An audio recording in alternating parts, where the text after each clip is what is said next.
Hey, I don't know. Maybe. I'm not sure. Oh yeah. Oh shit. 100? Oh shit. No. Where am I? Where did I go? I don't know. Where did I go, baby? Okay, hold on. Ooh. Are we ready? I'm not sure. Maybe. Or let's see.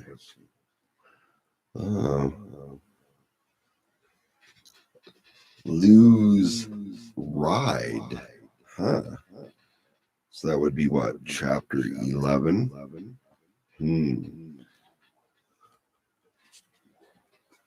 Okay, I'll sit closer.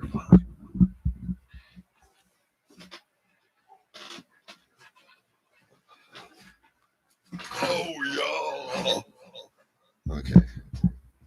You're like, welcome to Bobcat's Garage. No, not quite. Okay. To the Hobbit. The Hobbit home. Oh, yes. I wish. That'd be awesome. Let's see. We had this house next to us when I grew up in Magna. We had a farm piece of land, you know what I mean? A pretty good sized backyard. And then behind that was a huge paddock with horses in it.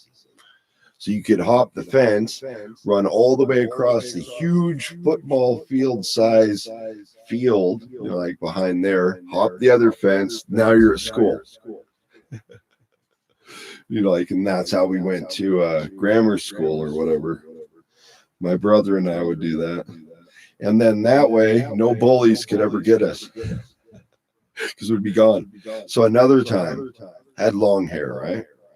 And the freshmen, they would chase them and try to shave their heads, especially if you had long, thick hair, they would do that.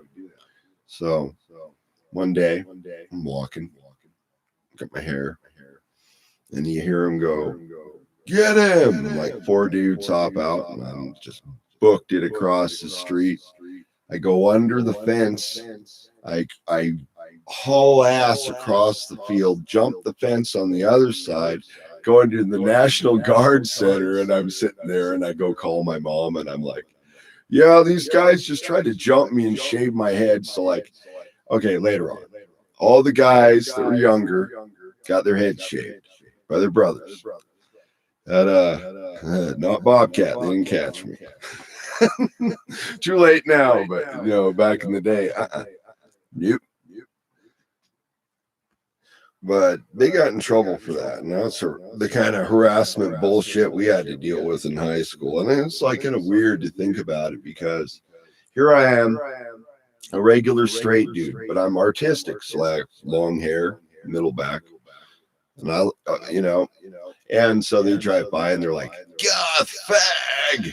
And this giant goddamn stone throws and hits me in the leg. So anyway, I still went and danced.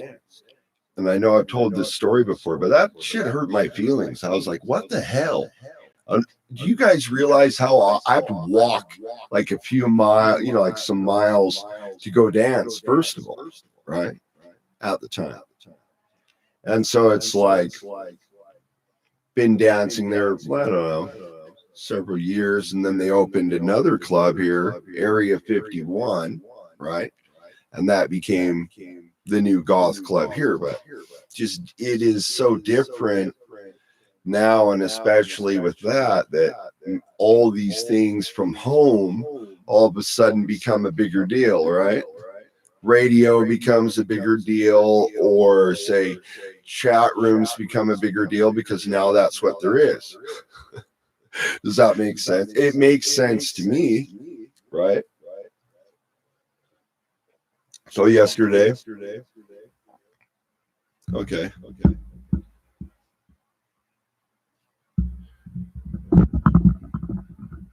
Anyway, lose ride. Lulam Fada stood on the low mound, looking off across the meadows toward the great hill thrusting up abruptly against the sky. The hill was steep-sided and rocky, rising almost sheer to a flat, grassy top at its base. Just before him were clustered, unaccountable, small, neat mounds like the brood of the mother hill, nestling for warmth close to its body. The setting sun struck across the top of the mound in a blaze of golden light that made the isolated place seem the more separate, aloof, and grand. A fitting spot for some god to dwell and look out over his lands. Lou moved back to his tiny fire, built as much for comfort against the coming night as for the cooking or warmth. There was very little else to raise his spirits. The riders of the Shi certainly offered no companionship, drawn up like the walls of a palisade round his mound. Spears up, silent and motionless, as always when at rest. And his own muscles were no help, screaming out at him with their pains from the long ride. How far had he come that day? It still seemed incredible to him. He laid himself in the most comfortable position he could and unrolled the parchment map Gila had given him to trace the route he'd followed. It may have been wearying. Should I turn on some light? I have a light. Hold on. It's getting dark.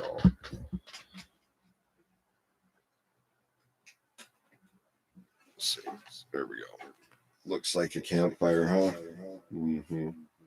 LED. It may have been wearying, but it had been exhilarating as well.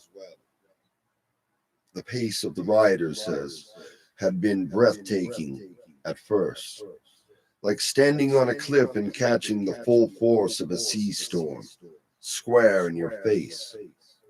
It clung on, that plunging horse that had never seemed to touch the ground, and he had been carried along in the midst of that unnatural company as if he'd been as much a wraith, a being of streaming cloud as they. The country had flowed past, forests, meadows, hills, all blending into a blurred rush of green-gray.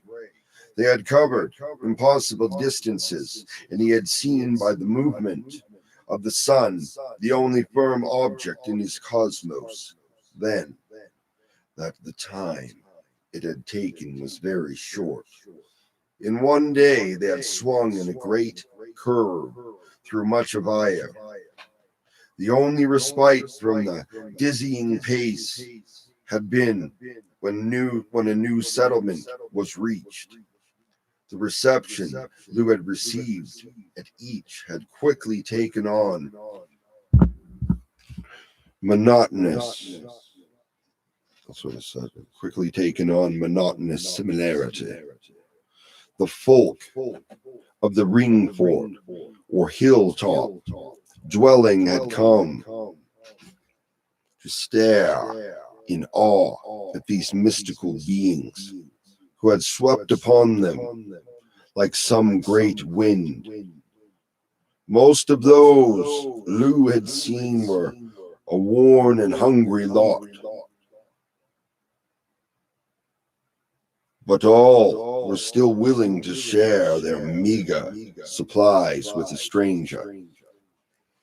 When Lou had announced his mission to them, their responses had been the same as well. Old Derg had been proven wrong. Mananan had as well. The Dadanons had needed no urging to fight. Their will had not been destroyed by their oppressors. They had been willing, often eager, to unite with Nuada.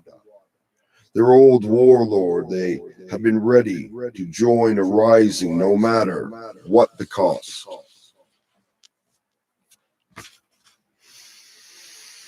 Ironically, he had sensed that few of them had real hope. They had said they would fight and likely die because they had nothing more to lose, and dying in battle was the only dignity left. Still, they had been prepared to march at once for Tara, and this had been enough for Lou. Only the will to fight needed to be theirs. With luck, he and his companions would supply them with the rest. As he and the riders had progressed, Lou had checked each settlement against the chart. Now he examined the full distance with some awe. They had swept a vast curve round Ire, north from Tara, and then far west to the sea, turning south to his spot. He had visited more than 20 villages. So he had repeated his plea for help so often that he wasn't surprised at the soreness of his throat. He rolled up the map and sat looking across at the hill. The sun had dropped lower behind it now. That's where we are now. Lighting only the top in one last bright flare of parting.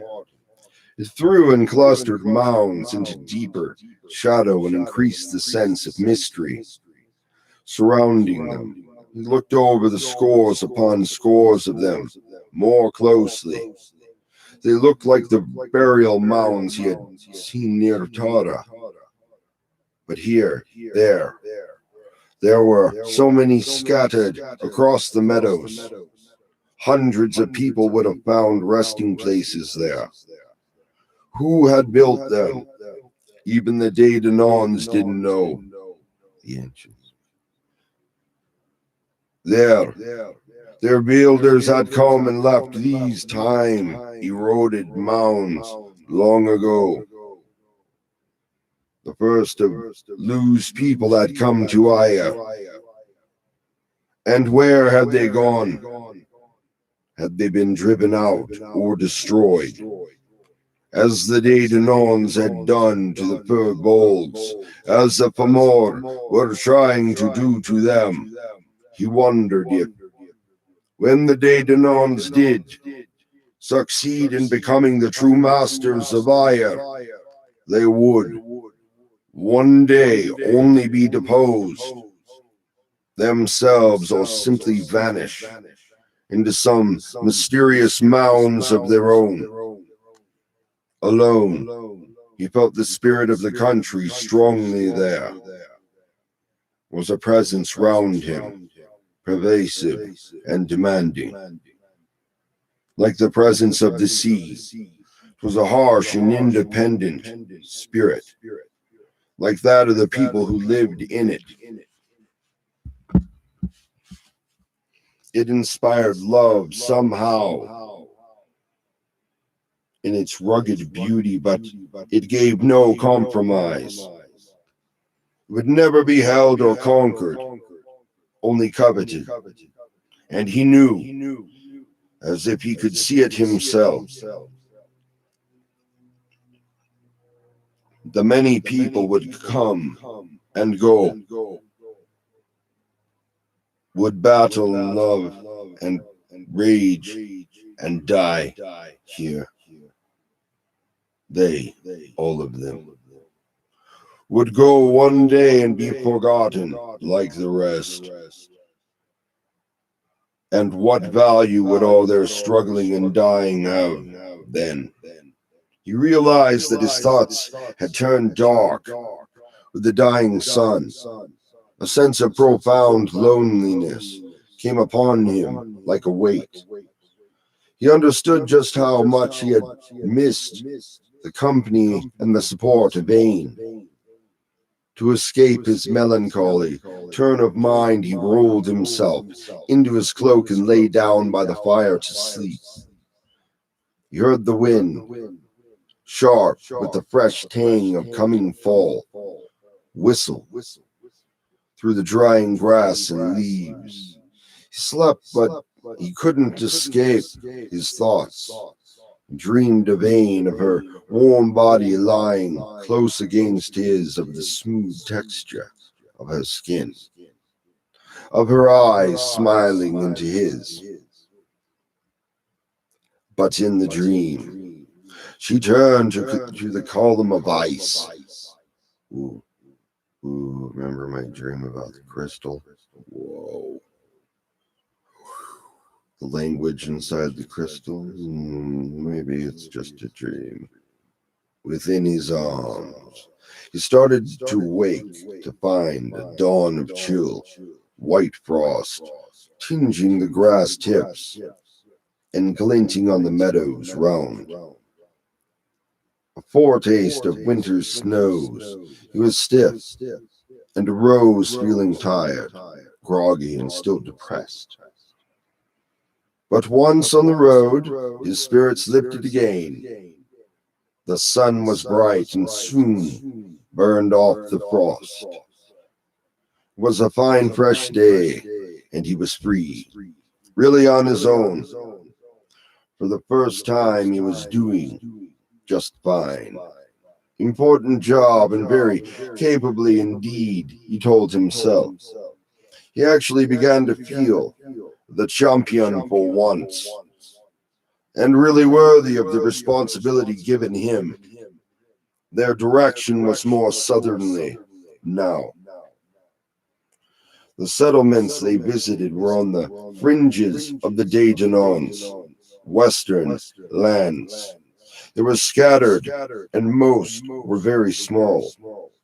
He noted that his company covered more distance between stops, and that the countryside through which they moved became increasingly more barren, rocky, and harsh. In the afternoon of the second day, they came out of their supernatural ride near a good-sized settlement. As usual, the blur of passing scenery began to slow until things took on a recognizable form. The wail and whoosh of their movement faded away, and Lou found that they were on the upper edge of a wide valley.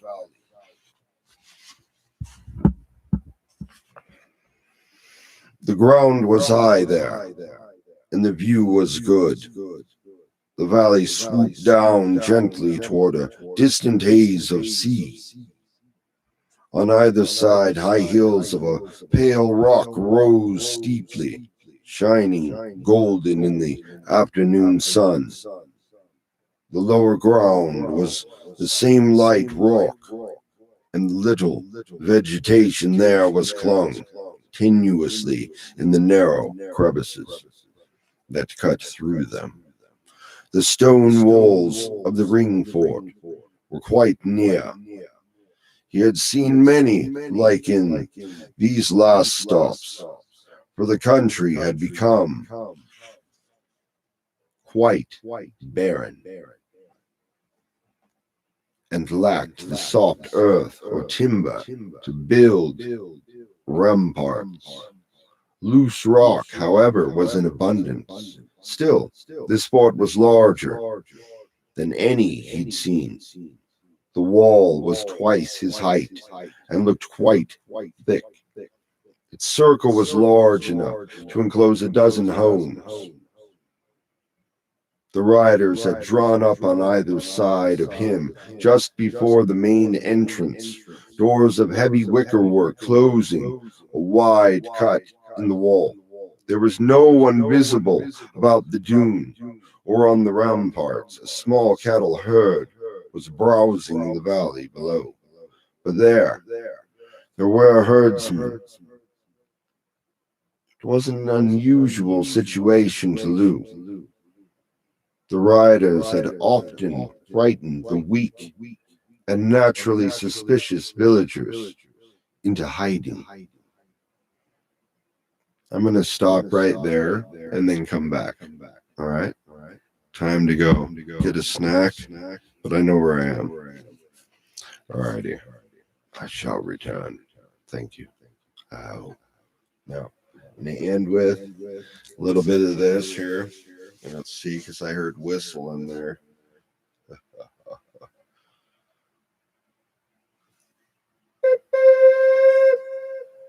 Bring this up. Oh, yeah. Robin, how I am.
Remember, like the TARDIS? That's what it reminded me of, like Doctor Who or something.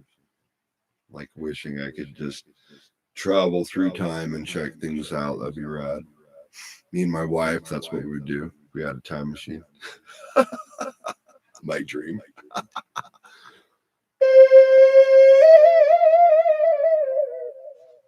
Sounded weird. Oh my god.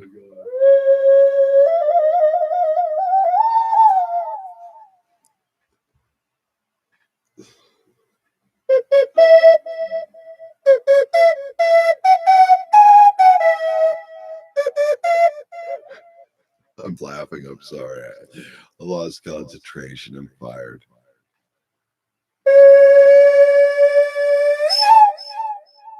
All right. I gotta go. Time to go. Thank you. Take care. Robin I.O.